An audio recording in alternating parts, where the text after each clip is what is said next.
Hi, I'm Jen White. I'm host of. Good morning, everyone. I'm Jen White, host of 1A from WAMU and NPR. Excited to be here to have this conversation with you today. And like so many good things, this all started out as an experiment. And this year, the Aspen Institute marks a significant milestone. 75 years ago, Aspen was a quiet former mining town. But Walter Pepka and his wife Elizabeth identified an opportunity for Aspen to mine for something else: ideas. It was their commitment to thinking differently that first brought together business leaders, artists, scholars, and public intellectuals here in Aspen, Colorado. And what began as a gathering of minds became something lasting, an experiment in bringing people together across perspectives to ask the biggest questions. And out of that endeavor, the Aspen Institute was born. I'm joined today by Walter Isaacson. From 2003 to 2018, he was president and CEO of the Aspen Institute, where he is now a distinguished fellow, and Dan Porterfield, current president and CEO of the Aspen Institute. Jen, you didn't have his title quite right. He's the most distinguished. Oh, fellow. most distinguished. Pardon me. Well, I first want to hear from each of you what the Aspen Institute means to you, both personally and professionally. And Walter, I'll ask you first. Well, let's start with the founding of the Aspen Institute, which you said correctly was the Pepkas doing it, but we have to be somewhat honest. Like many things, it was a real estate play. They had Ski Co., and they were trying to compete with Sun Valley and others, and how do you make it a year-round thing? So they create the Institute, the music festival, and other things. Also, it was, for them, a way to restore humanism into our culture. It used to be called the Aspen Institute for Humanistic Studies, because coming out of World War II, there was an explosion of great institutions around the world, some governmental, whether they came out of Bretton Woods or NATO for that matter, and some that were non-governmental organizations dedicated to values, like the Pugwash Conference in Bilderberg. Luckily, we had a better name than Pugwash and a better venue than Pugwash. But what we wanted to do was try to make a coherent society based on values. Bill Mayer is one of the people who got me involved, and it was start with a seminar on values and start with Plato.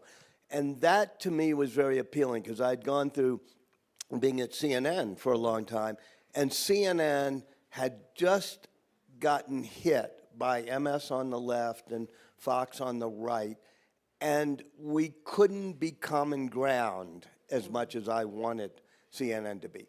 And the media became divisive, our politics became divisive. I found it uncomfortable, and I had this great opportunity to go to a place that would be a common ground of shared values. Dan, do you hear any echoes around what the Aspen Institute means for you and what you heard there? Well, yes, but I want to maybe add another word, which is the word community. We really should be sitting in a circle here, because in this audience are all these people who in different ways have been participants in the development of the Aspen Institute over the past quarter century. And we have board members, we have leadership council members, we have many staff members, we have regular attendees of Ideas Festival, partners in our leadership work, our international partners. So to me, that is the living, growing, organic beauty, is that we have a community of people from many walks of life and backgrounds and lived experiences who want to be a part of a community where you can connect, give, and grow authentically in a trustful way over the arc of your life and your career. And so I think we're one of the most important and promising institutions on the planet, because we have that kind of capacity to offer long arcs of meaning making to anybody who wants to be a part of it.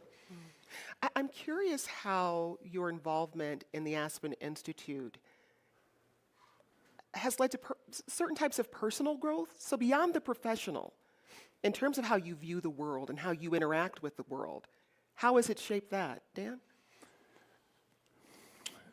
You know, I'm still on this journey, I guess, but something that has been powerful for me is to participate at what I want to call a crossroads, where people come together from multiple, again, professions or spheres of interest. And I had worked in higher education, and so I was familiar with being at crossroads of where young meets old and where scholar meets student and where supporter meets staff. But the Aspen Institute is pulling from, it's like a wider intersection or something, more roads leading in. And so it's very growthful to be in a place of some vulnerability and professionally where you're interacting with people in fields you haven't been a part of before, or with people whose life experiences is just so different than your own. And so that, I guess, growth that comes from testing and trying to interact with an even wider circle would be one thing. Walter, what about for you? Because you came from media and you said you grew increasingly uncomfortable with what you were experiencing in that sphere. How did moving into the Aspen Institute turn into a pathway to personal growth for you? Well, I've always believed that curiosity was the foundation for creativity, but also for the humility of trying to understand what other people want. And so when I first came here, Kathy and I first came here, one of the things we started was Ideas Festival, which is let's get the greatest scientists and poets and, you know, the Brian Greens and Damien Wetzels and all to talk about creativity and ideas. And whether, when I was writing books, whether it be Leonardo da Vinci, you know, or Jennifer Doudna, it was all out of their curiosity that they formed communities, they had the humility to try to find common ground, and they had the sparks that led to creativity. So I feel like this is a good moment for a second for me to offer a little bit of an appreciative commentary on what some things that Walter made possible for us to be experiencing today. We haven't rehearsed or anything, so you can disagree and say,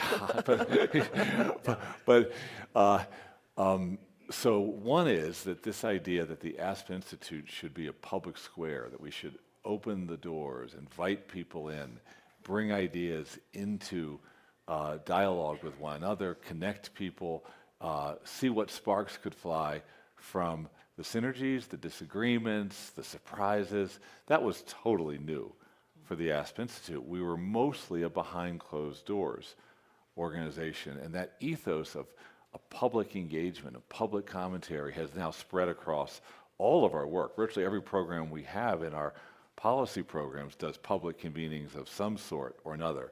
And that's directly attributed to Walter's understanding that great institutions engage the full public. Second thing is that the organization became a more open and egalitarian organization under Walter's leadership.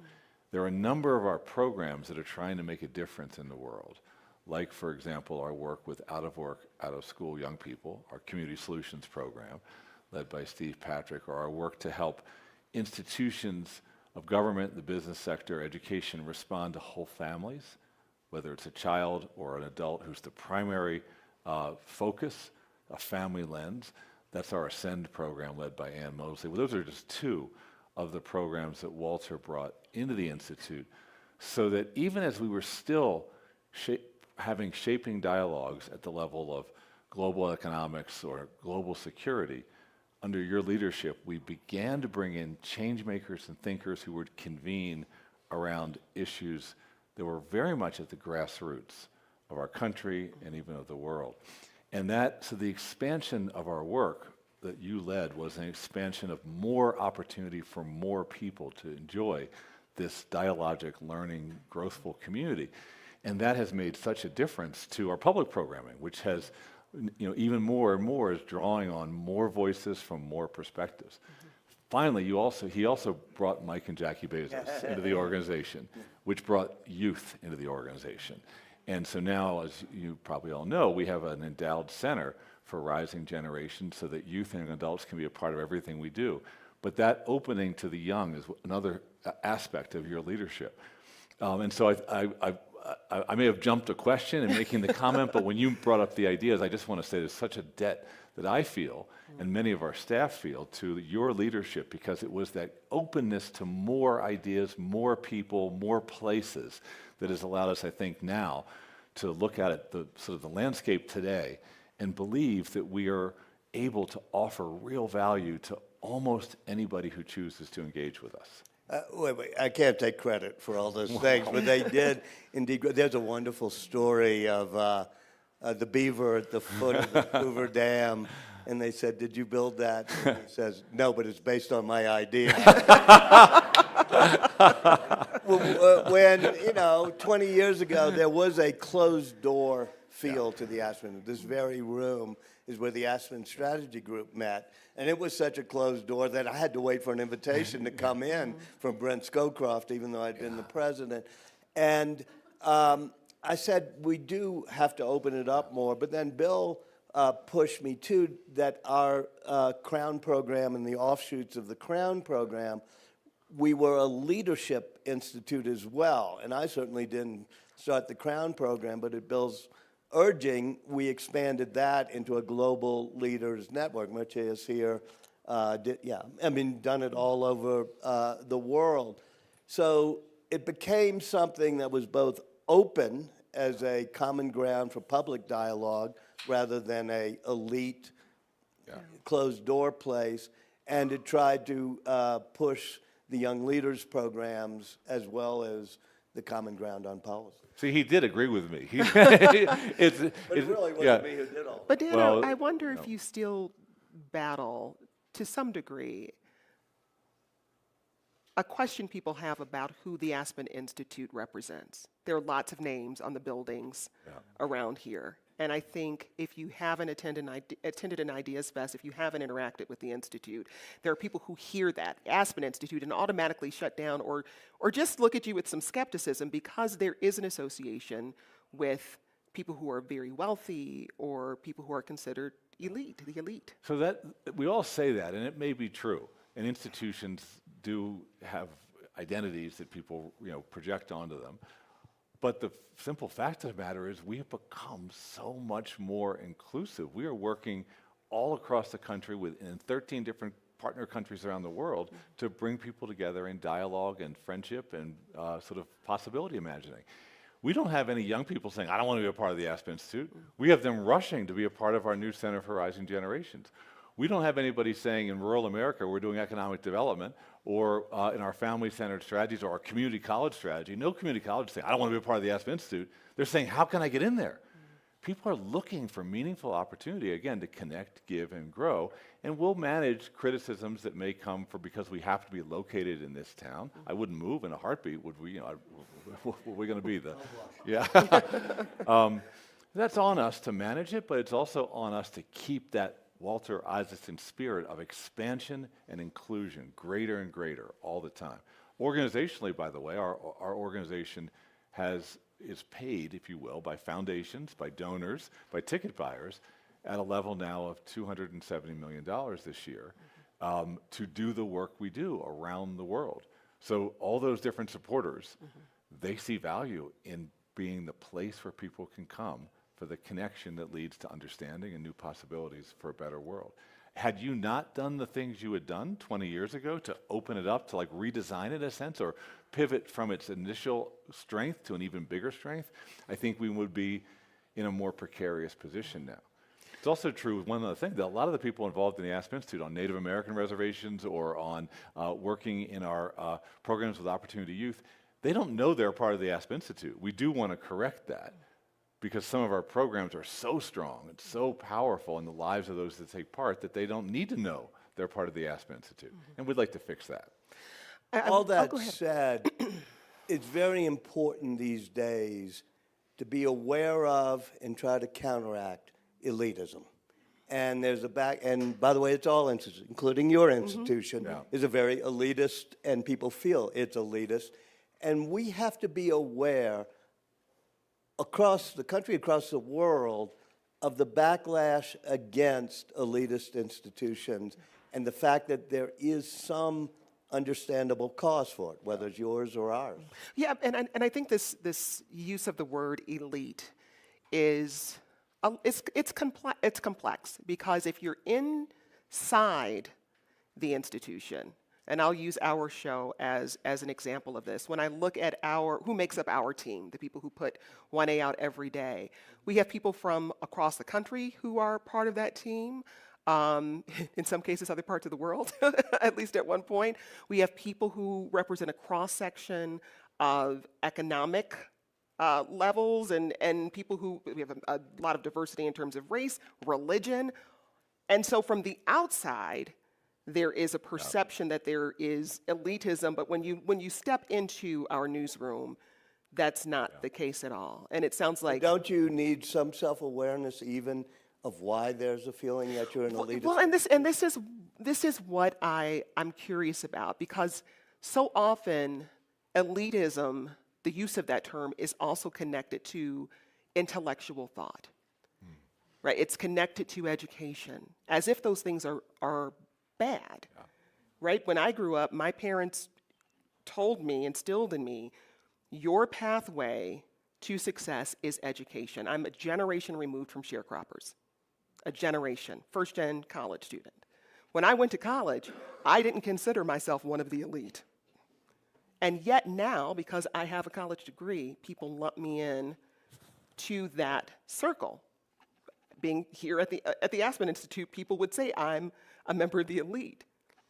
That's not the reality of my experience. And so there's some tension there, Dan. How are you navigating that? Well, one is by being, at Walter's point, not to be defensive, but secondly, to be creative and find new opportunities to serve and even more authentically serve the full public. So I'll give an example. We were recently supported by the Lilly Endowment, which is a Indiana foundation. No one would call the Lilly Endowment a woke foundation, in the middle of the country, to go to 75 small and mid-sized communities in the heartland and to, on the ground, get the community to identify for us who are the most trusted individuals at the neighborhood level. And then, having built a small reservoir of those community-identified people, to develop some programming that helps, we're calling them weavers because they're reweaving the social fabric, helps those weavers achieve their purposes, including a small grant program where we'll teach the community the best way to make sure they can make grants of $5,000 to people that can't write foundation applications. We're going to do this in 75 communities. It's a big grant. It's $26 million to do this. We've been doing it for a couple of years in 4 communities, in Baltimore, rural North Carolina, rural Arkansas, and we've been shown that we're good at it. We don't need those communities to run around saying, wow, isn't the Aspen Institute an amazing place? We need them to say, we have weavers in our community that are showing the path forward. David Brooks was the founder of this concept, and with David's talent for building narrative, we intend to show, if anybody doubts it, that at the local and community level, weaving, which has always been an American strength observed since de Tocqueville, is still alive and well, and then here's what it looks like. And it won't look like a so-called elite group. It'll look like everyday people doing extraordinary things. And so it's a reimagining of what it means to be a leader. It exactly is that. We do have about 20 fellowship programs for leadership development, like the Crown program. They focused on some blend of the why of leadership and the how of leadership, depending on the program. For example, we have a big one for community college presidents, so it really helps those leaders of small cities in rural and urban America to build predictable engines of opportunity for those students, counting on those schools to be able to get them into family-sustaining jobs. And the community college sector loves the Aspen Institute. It was Walter that brought Josh Weiner here to build this program. And so that kind of work to identify leaders of people-serving institutions in community and leaders in their own accord in community complements the work of having an Aspen strategy group where you're talking about affairs of global security.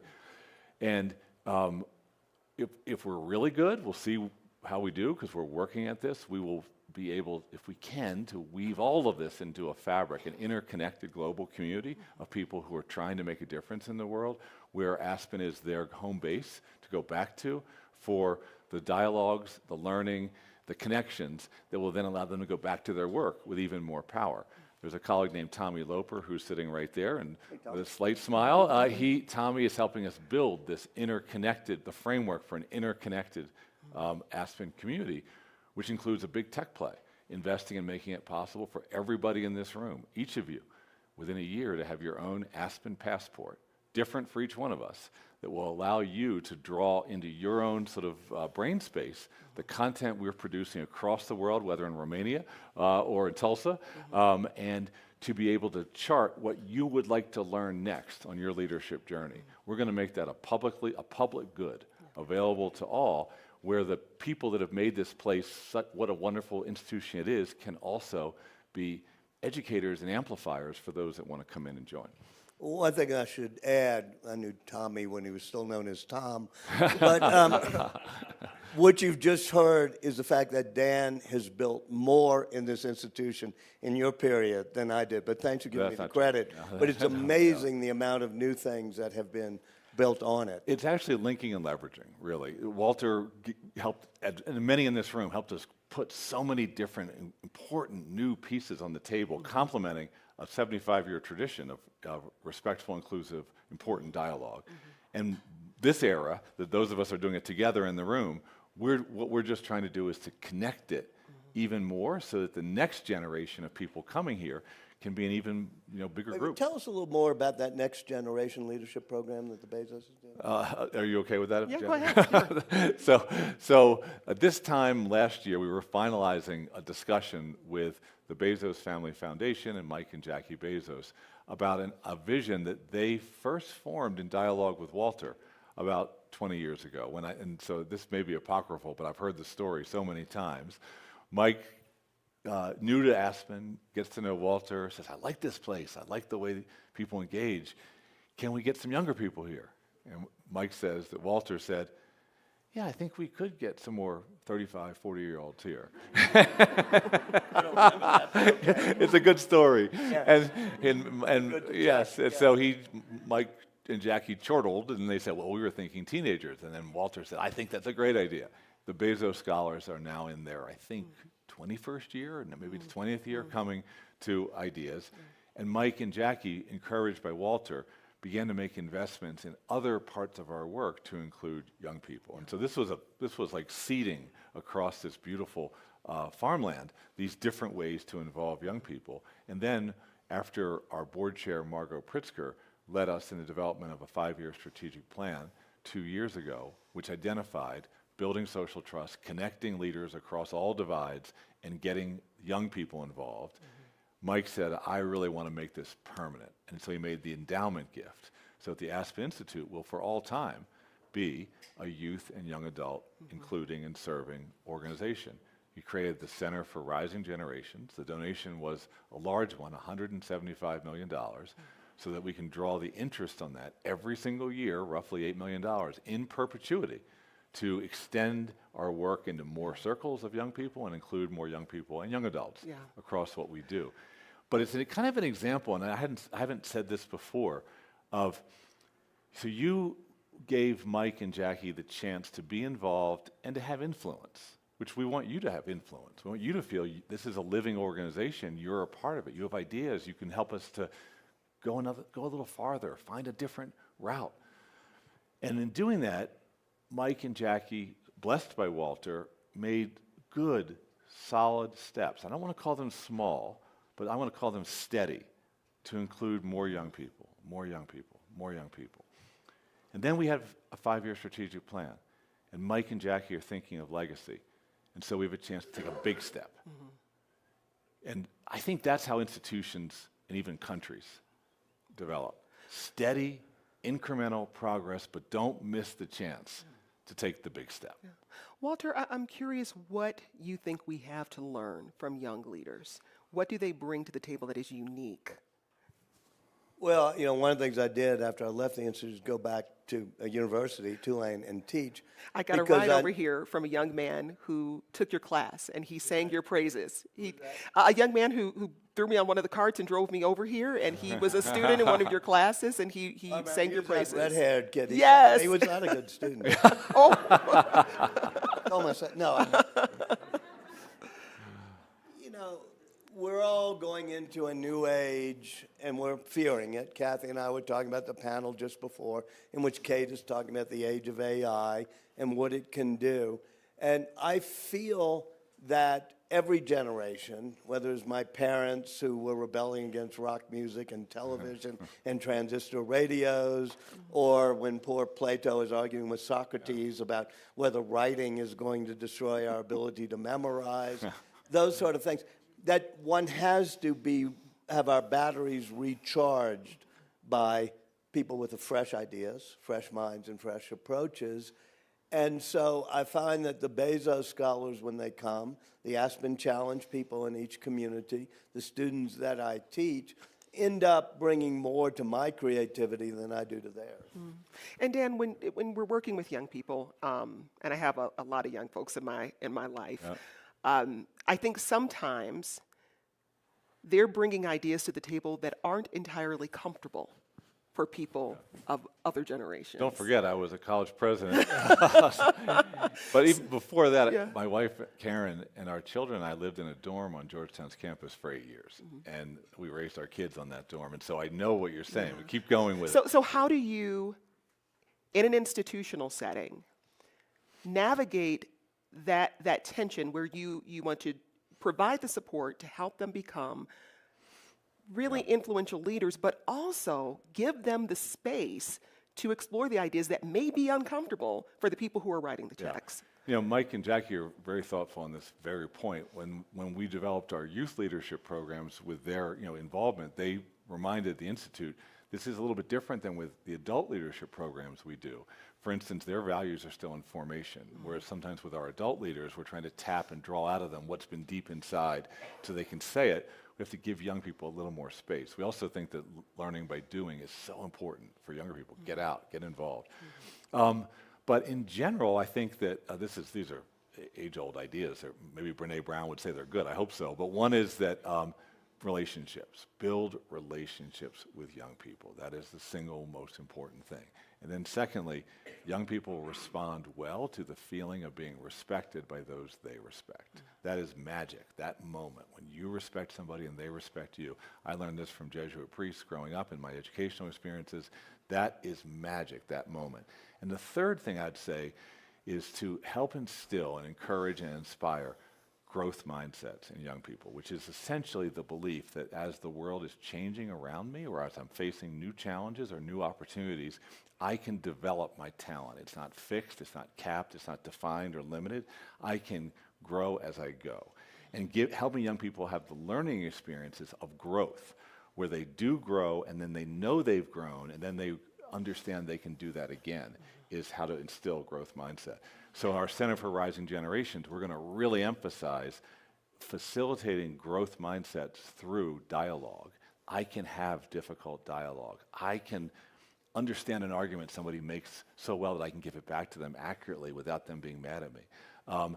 I can not only express my point of view, but I know how to back it up with evidence or with an argument, with rhetoric. And so being able to then have growth, document growth, and then know you can do it again is sort of a spirit that we're bringing to our work with young people. And our focus is civil dialogue, civic engagement, developing your leadership. That's how we're going to engage with young people. And so will there be ideas that younger people have sometimes that we who are older might say, I don't know if that's going to work? The key is to have a relationship where there can be give and take.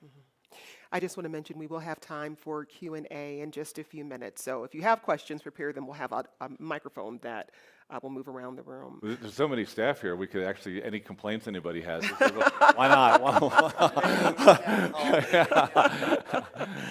I want to point to a sobering reality that everyone in this room is aware of, and that is the loss of trust in our institutions.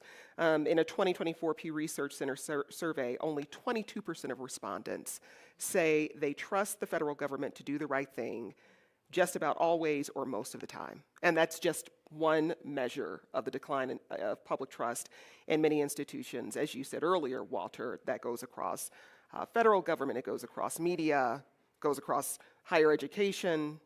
But both of you have led the Institute through times when public trust has declined and when we've seen this increase in polarization. So I'm curious, what makes you can answer this two ways, but what makes you convinced you're not fighting a losing battle, or what gives you hope that the work you're doing will shift the tide? So I don't know if it's a losing battle or not. Nobody actually knows that. We should all get up each day and do everything we can to make a difference in that day. And the way I look at it is it is a fact that trust is being tested, of course. So answer me this, though. The opposite of trust is cynicism. What problem in the history of problems has been solved by cynics? When have they ever said, oh my gosh, we're not caring for the elderly well, we got to build a new social security system, bring in the cynics so we can create the social security system. Or, oh, we got to go to Normandy. Quick, get the cynics so we can hit the beaches. Cynicism has never solved a single problem. So our job, our opportunity is to be a place where people go because they don't want to surrender to cynicism. And if other people don't come, maybe they'll come later because more people come here. But we have an opportunity each and every day, even acting alone, to be a place that people say, I go there because I can trust that the conversation I'll have will be real, and we'll try to go somewhere with it. So it doesn't bother me that, like there's challenges in the world. It's stormy times. The world's wobbling like a top. Whatever metaphor you want to use, we're going to be the place where the center can hold. And if that's a bigger group, great. And if it's a smaller group, then there'll be the people in this room. Walter? There tends to be a pendulum in all societies at all times, and especially in American society since, 1776. And I remember writing about Einstein when he was very upset at the rise of McCarthyism, all the tamping down of free speech. And he wrote to his son, he said, I've seen this happen before. I saw it in Germany in the 30s, and then saw it with the communists coming in. And then a couple of years later, Eisenhower, Edward R. Murrow, all these people team up, and the pendulum goes back. And Einstein said, America has something magical in its democracy, like a gyroscope. It tends to right itself, which is a nice thing to think, but I also then later thought, no, it doesn't just do that. We have to do that. Yeah. It's like the arc of history bending towards justice. No, it doesn't bend. It has to be bent towards justice. I do think there will be a pendulum swing back. There is a yearning for community, a yearning for trust, a yearning for information you can trust. And those of us who were part of institutions that lost trust, we can be angry about the people for losing, but we also should be inward looking. Like, why did we, you and I in the meeting, lose the trust? And I have some reasons, but I think humility is always warranted when you're looking at why those people don't trust anymore. So something I want to mention that Walter's doing is he has a short Walter Isaacson book coming out in the fall that will look at the Declaration of Independence, the key sentence, we hold these truths to be self-evident, and explicate the dialogues, the debates that were leading to what ultimately became that sentence, and then offer, I think, we'll see, a few Walter Isaacson thoughts about the relevance for the world. Inspired by both the Aspen Institute and, if I may say so, Leonard Lauder, who over the past year kept urging me to do that.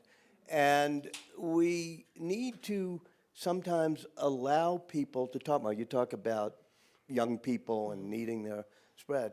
To go back to Sam, my student, he actually was a very good student. I didn't mean that was just a joke, because every time he had an idea, I'd say, okay, complexify that a bit. Tell me the other side. And by the way, I don't get, and I think sometimes we in our generation and we in the media made it so you weren't supposed to say certain things like that. And that's why the backlash against, political correctness and wokeness happened. We were all appalled at that backlash until we reflected inwardly and said, no, maybe we haven't allowed exploration of ideas and people being challenged to complexify their ideas. So what I love is that Walter, who has been the historian and biographer of so many transformational figures, is in this book offering some of your thoughts about what it is that binds us. Very short. I don't have any thoughts. That's all the better. A longer letter would have taken less time. So we each have a voice, and so another part of the antidote to cynicism is to share ideas, to talk to one another, to take the slight risk of vulnerability. in expressing what it is you want and hope and believe in, while being open to other people's ideas. And so in that sense, I wanted to mention your book because it's an example to all of us to share, to speak, to extend ourselves. I think we exist in an environment right now, and some of it has to do with the media landscape, and not to blame everything on social media or media altogether, but people, it's easy to find, there are people who are willing to supply simplified, oversimplified explanations for things. There are people who seek to flatten narratives. There are people who seek to simplify the very complicated history of our country. Yeah. So how is the Aspen Institute in this moment thinking about not just a shared set of values, but a shared set of values that allows for that messy complication that is this country? I think that's one of our major callings, is to provide the forum where people can come together to exchange their ideas, whether they are fully formed or forming, and then come out of that having picked up another angle to add to what they have to offer. You know, the dialogue we had earlier today with the two professors, Brene Brown and Kate, is it Crenshaw? Is it Kate Crenshaw, was fantastic. It was inconclusive. You know, they didn't have an answer to what AI is doing, and they fear that AI and our reliance on that tool may hollow out human experience and human connection. And Professor Brown's point was that vulnerability and connection are critical to the human flourishing, and that AI, with its certitude and its outsourcing of thought, is a danger. Well, we have to talk about that. Maybe everybody doesn't agree with that. Maybe there are certain great opportunities for the world, too, with this challenging new sort of moment in human history. And so if we can be the place where those ideas are exchanged well, where people have both good arguments and also find interesting common ground, that's a great service to the world. Well, now let's turn to questions. If you have a question, just raise your hand and we'll walk a microphone down to you. Let's start down front here. You know, to borrow a formulation from Michael Lewis, I expected to be informed this morning, but I didn't expect to be inspired. I mean, this is a treasure that we must Likewise, thank you. This thing about values, you see common ground for shared values. Just in the last 10 years, 15 years, that you guys have had your hands on the levers and dials of this, have you seen values, are they something to be curated, like they're absolute? Have you seen them evolve? Is it the undertaking of the Institute to reflect values, to create them? I'd love to hear what you have to say about that. I think that many values are universal and absolute, but the context is different, and so that makes the kaleidoscope turns anyway. And so how is an enduring value alive or more or less relevant in another context? You know, I think something that is inspiring to me is, so in the Holocaust, there were, of course, extraordinary loss of human life and talent. Some of the people in Auschwitz later wrote about their experience in Auschwitz. And extraordinarily eminent people. Viktor Frankl wrote Man's Search for Meaning. Primo Levi wrote Survival in Auschwitz. Elie Wiesel wrote Night. Jean Amory wrote, I'm blocking on the name of it now, but At the Mind's Limits. They were in Auschwitz the same time, those four people. And the most evil thing that we could imagine that was done to them, they came out of it, and they went through, each of them, a multi-year journey to make sense of it. Jean Amory's answer was, we were at the mind's limits, there is no purpose to human life, actually, once I've seen what was done here. And but Man's Search for Meaning, Viktor Frankl has the exact opposite point of view, that what cannot be controlled is the attitude you take to the circumstance you're in. So I have a lot of faith from that kind of response to the Holocaust, the Black freedom struggle, other freedom struggles that define our country's time, that enabling and supporting people of goodwill to form their own opinions about the circumstance and providing the setting where those opinions can be shared will create for future generations greater possibilities for wisdom and community, even if people disagree, in fact, because they disagree. So for me, this question of values is, can we make sure that we enable people to feel enough of a sense of belonging here that they can say whatever it is they have to say? And if those writers I just mentioned could have the courage to try to speak to the world and to the Jewish community about what they suffered, we can have the courage to build an environment that allows people to speak freely of what's on their mind. To add a little bit, though, since we're all both praising ourselves about all the new things we've done, I'd like to go back to the roots of what this institute did, the black and white pictures being on the wall of the lobby there, which is the seminar, the one that Mortimer Adler did, which answers your question about how do we find the very basic values, the ones that are enduring, not the ones that necessarily change every time 140 character limits get lifted. And it starts the executive seminar with Plato and Socrates talking, and it is so timely. If you go back, whether it be to the Republic or to John Stuart Mill and Locke and the others we do, even on things like anonymity, when Plato's talking about putting on the ring of Gyges and you become anonymous. Well, that's what we're experiencing with the internet now. So I think it's useful before we try to create new values is to dig really deep and understand the roots of certain values that have endured across the globe for 2 millennia. Other questions? Right here? I may be the oldest person in this room. I was born in 1940. Okay. I'm here not to see what's going to happen from the Aspen Institute. And Dan, you know I've been here a long time, and I come often. 10, 20 years from now, I won't be here to see all the results of these. But I do have grandchildren and 7 great-grandchildren. Okay, I grew up in the era when de Tocqueville was believed. Okay, you both know what de Tocqueville said. When there are more people riding in the wagon, we are a doomed society. Isn't that what he said? A doomed? Well, not doomed. We are on the decline. Excuse me, decline. We are a declining society. Now, I've seen our country change.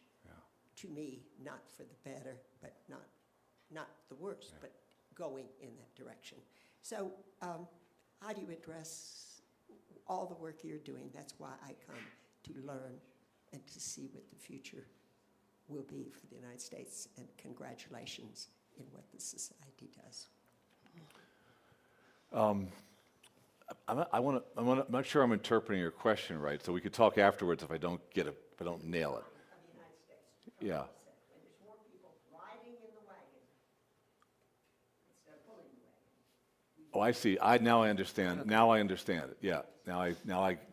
So the idea that I want to then lean into is that America is called to active citizenship, and that active engagement in community and the improvement of our society is the American way. It's a way to make sure that the citizens of the future feel an ownership stake in this country and make it a better place, sacrifice for it.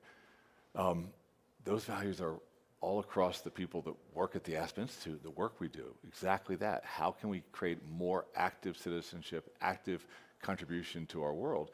And the reason I pulled back for a second was when you said more on the wagon. I wasn't sure if that was like bad to have more on the wagon, but now I get it's more that are being pulled by those who are the leaders in society. We want more people from more backgrounds having an ownership stake in this country, and our programs are organized, I hope, to do that, because when you own something, you have accountability and responsibility for it. Other questions over here in the orange? Hey, Walter. Campbell. Dan, you sort of touched on this at the end of your comments. I have a 16 and 17-year-old. They get all their news and information from ChatGPT. Yeah. So we can debate whether Yeah. AI is good or bad, but they've already decided. Yeah. And I'm terrified. Yeah. Especially when we're at places like this and we have all these incredibly smart people sharing their thoughts. How do we ensure that if that's going to become sort of the distribution channel for information and ideas, how do we ensure smart people are connected to that world in some way? Well, Campbell, I mean, you've worked on that in many levels, in traditional media and new media and social media and other things. And I think we'd all agree that one problem is that the incentives of the algorithm to get engagement are not the same incentives you want if you want community and shared pools of misinformation.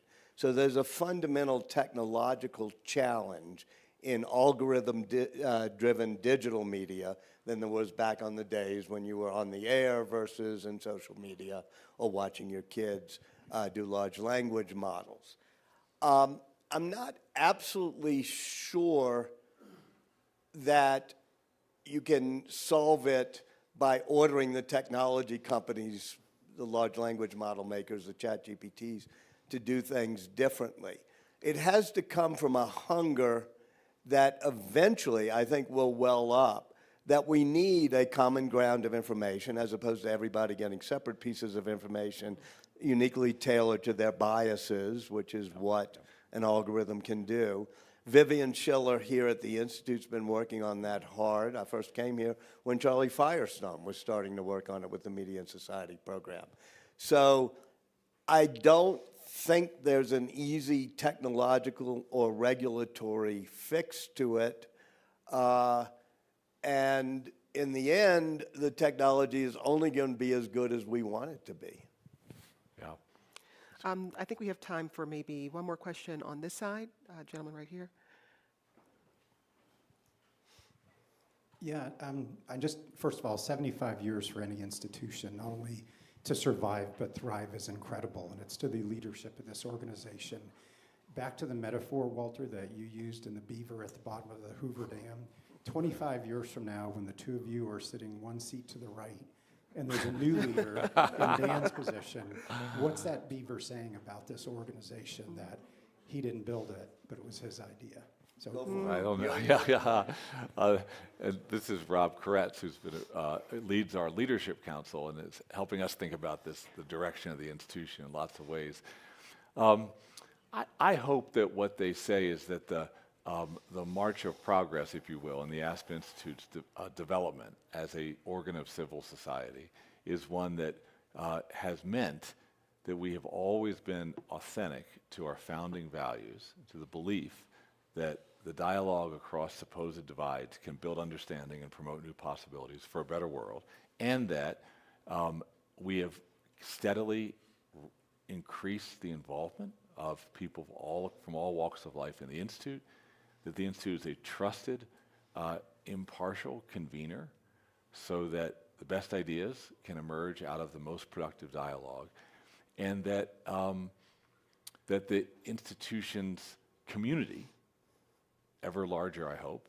Today we think there's about 100,000 people that have had a powerful Aspen experience around the world. So ever larger. Maybe it's 1 million people 25 years from now. Maybe it's 2 million people. That they all will say, those people, I trust this community and this place to be one where I can give, I can grow, I can learn, I can connect. Mm-hmm. And so it's a widening resource available to more, honoring our heritage and continuing to expand as times change. In the final minute we have here, I would love each of you to think of a question you'd like us to, we've only got a minute left, you'd like us to ask ourselves about our involvement in the Aspen Institute or about our involvement in our communities, a question we can leave with, that we can ask ourselves and the people in our own communities. Walter? Well, I think both of our shoulders are slightly sore from patting ourselves on the back. So I'm going to go to that notion that Benjamin Franklin loved of humility. when we should ask ourselves, what did we get wrong? If you're asking why did the Aspen Institute, NPR, whatever, get tainted with elitism and there's a backlash against it, we should say, okay, what did we get wrong? What was the consensus we had about trade and a globalization of an economy and that technology is going to be our savior? And we got wrong about how many people were being left behind and felt that we in the meritocratic elite had looked down upon them. So even as we celebrate 75 years, I think of our founders after they did the Declaration, after they did the Constitution, they said, you know what, we got some things wrong. Let's do a Bill of Rights and have some amendments here. So in this day and age when we're all polarized and our hair is on fire, whether you're a university, like the universities that you ran, I ran, or went to, and we're all upset about what's being happened to universities, maybe we should say, what did we do wrong in the past 20 or 30 years? Likewise, I think that's true of the media and of all institutions. Dan? You know, Walter Pepke, when he founded this place, he said in his opening statement or at the 1949 convening that leadership required individuals who were self-correcting. So I really like that impetus. Institutions can be self-correcting. A question at the individual level is, who can I help? That's a good way to start the day. Who can I help? And we try to be an organization that asks that question of ourselves. Who can I help? Dan, Walter, thank you so much. Thank you for your questions.